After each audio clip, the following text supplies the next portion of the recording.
વડોદરા જિલ્લામાં પોર સાદલી રોડની કામગીરી ખોરંભે ચડતા સ્થાનિકો અને વાહન ચાલકો હાલાકી વેઠી રહ્યા છે।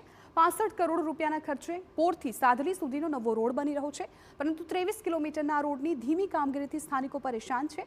મંથર ગતિએ ચાલતી કામગીરીથી મેનપુરા, કાયારોહણ, લિંગસ્થળી, ટિમ્બરવા, સાદલી સહિતના ગ્રામજનો હાલાકી ભોગવી રહ્યા છે। અધૂરી કામગીરીના કારણે વાહન ચાલકો કપચી પાથરેલા રસ્તા પરથી પસાર થવા મજબૂર છે। બીજી તરફ માર્ગ અને મકાન વિભાગનો દાવો છે કે રોડ જંગલ વિસ્તારમાંથી પસાર થતો હોવાથી વૃક્ષો કાપવા માટે વન વિભાગની મંજૂરી લેવાની પ્રક્રિયાને કારણે વિલંબ થયો।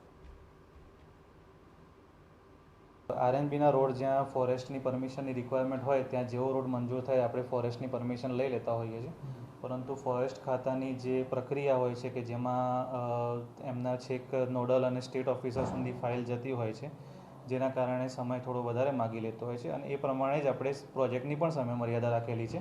આ પ્રોજેક્ટ આપણે માર્ચ 2027માં સમય મર્યાદા પૂર્ણ થાય છે, એટલે 18 મહિનાનો પ્રોજેક્ટની ટાઈમ લિમિટ હતી।